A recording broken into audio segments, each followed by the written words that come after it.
Okay, so just finishing up our, on the way out, we're gonna do the buffer and landscape context attributes. We walked a little bit, you guys saw some stuff. We walked in. So again, this checkbox is not in the assessment area, this is outside, up to 500 meters outside, so that's pretty good, right? So if we define this area such that where you guys are standing is basically the edge or close to the edge of the assessment area, right? That's, pretty far up the slope. That's, definitely crosses over the into the other side of the stream, that kind of stuff. So it's 500 meters is a good chunk of area beyond our area. And I should say that we mentioned we chose our assessment area so that the assessment area only covers one type. The buffer could cross into other wetland types. It's just the assessment area that has to be one type. Okay, so here we go. So tell me if we saw this: urban residential. No. Industrial commercial. So interesting that no, but we do have, might be hard to see, but we do have some of these infrastructure pipes and things around us. So actually I would say there actually is. Okay. Even though it doesn't look like it. If you look at it from the air, you probably wouldn't see it. You might have noticed if you saw the cage, there's some cyclone fencing. We walked by one of these things, I don't know if you saw it or not. As the vegetation has grown up, it's a little bit hidden. Military training / air traffic? No. Double check on that one. Dams or other major flow regulators or disruptors. Levees count there? Yeah, that's a good question. I don't know if levees would count. I think they probably would, except it's about regulating or disrupting the flow, whereas the levees are more about channelizing the flow. So I think, yeah. What about did we say no to air traffic? We said yes for air traffic. Oh, okay. No, I was being facetious. Sorry, yeah, so far we've ticked the industrial, and we've ticked the air traffic. So we have 2 ticks so far. So dams, I think the answer is no. I need to double check that and go back and read, but I think, yeah. I went into the dam, in the creek for coastal contaminants, and there is a little, Right, a weir. what is the word for it? Weir? Yeah, would that count? No, so that's, yeah, okay, so again, that was the thing when I mentioned that when we have the measure, or when we have the USGS gauging station. So a lot of times, because oh my God, the channel is super wide. Some months it's narrow. So a lot of times we'll put in a structure, usually out of concrete, that sort of is a defined area. So when we go to either sample water or we want to measure the flow through there, it's standard. It's not, the bottom isn't changing all the time. So that's not what that is absolutely an engineered structure. But what we're talking about here is something that's going to change how much water is flowing past the site. And so that would be, so the reason why I don't think, again, I have to double check, but I don't think levees are going to count here because yes, they're containing the flow in the river, but they're not changing how fast, you know what I'm saying? It's not, we're not trying to, Freeman diversion would be an example of a flow regulator. A more traditional dam would be that. If we had some type of huge pump that we were pumping water out from the creek over into the ag fields, those kind of things. But I don't believe, so I think we leave that blank. Dry land farming. No. Well, normally I'd say yes, but because we have orchards and nurseries, I would check the orchards and nurseries. But so I would say no dry land farming, no intensive row crop agriculture, but we do have orchards and nurseries. Dairies, no. Ranching, no. Commercial feedlot? No. Not within 500. I don't think within 500 meters of here. How about transportation corridor? That'd be the road, would it That would not? be the road. Rangeland, no. Sports fields or urban parklands like golf courses, soccer fields, no. The little airport doesn't count? Would that count? I guess that would count. That might be close to the 500 meter thing. So I'll put it yes, but check. So you check on Google Earth. Is it within 500 meters or not? Oh, okay. Passive recreation. Yes. Yes. Active recreation, meaning off-road vehicles, mountain biking, hunting, fishing. Yes. Yes. Physical resource extraction, meaning rock, sediment, oil, and gas. No. No. Biological resource extraction, aquaculture, commercial fisheries, etc. No. No. Okay.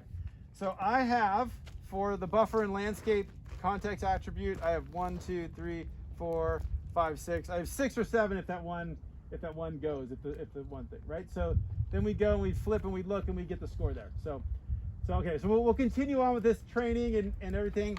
We're obviously out of time, but I just want to say, if you guys, a couple people asked me a couple questions. If you've not seen the airfield, the Condor field, it's just around there. So if you look straight back, you can see the barn, but that was part of the scary dairy.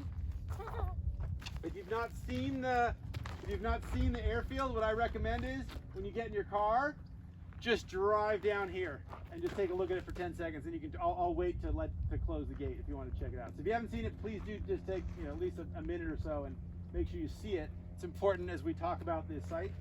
The one thing I'll just say about those guys is that they were one of the user groups that came in, right, when we had the sort of chaos time, and they did a lot of that improvement themselves. The land was already built up, but they poured their own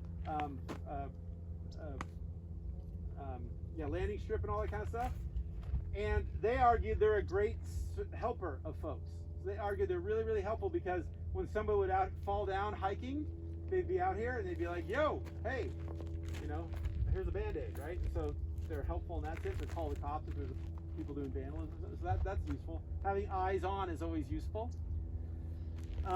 But again, they viewed this as like the horse people, they viewed it as theirs, right? So currently, as it stands, they're allowed to fly 1 day a week, Sundays. But just to wrap this up and send you guys on your way, they have some new leadership, and they're great. They want to work with us. They're awesome. The previous leadership, when the parkland was changing from the county to CSUCI hands, huge problem, lots of problems. So for example, they started 3 fires out here by crashing their model airplanes. Not intentionally, but accidentally. And so one of the things they did was they started going into the shrubland over by the end of the runway, and just carving it up. So when you look on Google Earth, you may well see a grid pattern in the vegetation. That wasn't an approved vegetation management. It was just these guys were saying, hey, if we crash a plane, we want to be able to get to our plane. If we were to start a fire, we'd be able to get to put it out further. So there's some logic to it, but you know what I mean? See that all over the place. I've seen that in Zuma Beach, where LA County Vector Control wanted to get in and spray more of the mosquito control substances in the wetland, but it's like this. It's all these shrubs. So they just came in and started bulldozing down all the vegetation. Not all of it, but carving up into squares. And they're not evil people. They're not trying to screw stuff up, but they have a goal. They're saying, hey, and so part of doing restoration planning and all that stuff is not just to get people involved. It's also to make them aware of some of the cool stuff that's going on. Not that we want to restrict everybody's actions, but to show them that doing this might be an effed up way to do it. Maybe we can get the vector control aspect by not chopping down all the vegetation all the time, right? So there's potentially lots of benefits. I'll just finish up with the reason why the vector or the Condor folks can't come out anymore is because they started so many fires.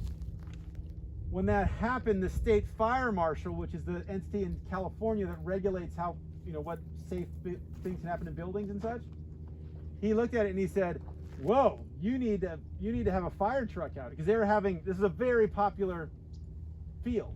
So they would do events from all across the US, people would come. There'd be hundreds and hundreds of people flying. So it's a fantastic resource, fantastic field. And so this fire marshal that said, you guys started 3 fires. You need to, you started, if you're gonna have some here, you have to hire a off-duty fire truck to be there in case there's a fire. And they were convinced that CSUCI put the state fire marshal up to it, which is not the case. They then decided that they needed their rights protected, and so they reached out to a then Republican member that was running for this open house seat, this Republican candidate, and got involved with his lawyers. So the Republican, so not just lawyers, but hyper political lawyers, and it just became a huge nightmare, a huge nightmare. So while everybody is within their rights to, use the legal system and all this and that, generally speaking, I think our goal should be to not use the legal system. It should be to come to agreements as adults and to work together. And so as we stand now, that is our resource, right? Condor Field is our thing, right? It's on our property. We allow them to use it, and it's all good. I mean, I don't consider it our property. I consider it their property, but it's an example of we always seem to have these things in restorations, right? We always seem to have these the power plant in the middle of Ormond Beach, the Condor Field in the middle of here. And so that's not to say that, oh my gosh, it's just to make sure you guys are aware that oftentimes we're not talking about restoring an area in the middle of Alaska away from all these human civilizations. We're restoring these things in the context of a community, of a people that have some perception of the value of the resource. And it's on us to make sure we partner with those folks and bring them along and not create more enemies and people that think that the restoration is somehow a bad thing. It's a good thing if it's done right, it's a good thing for people, it's a good thing for the planet. All right, cool. You guys have a great Thanksgiving. I will post more about working on the CRAM next week. Thanks, you guys.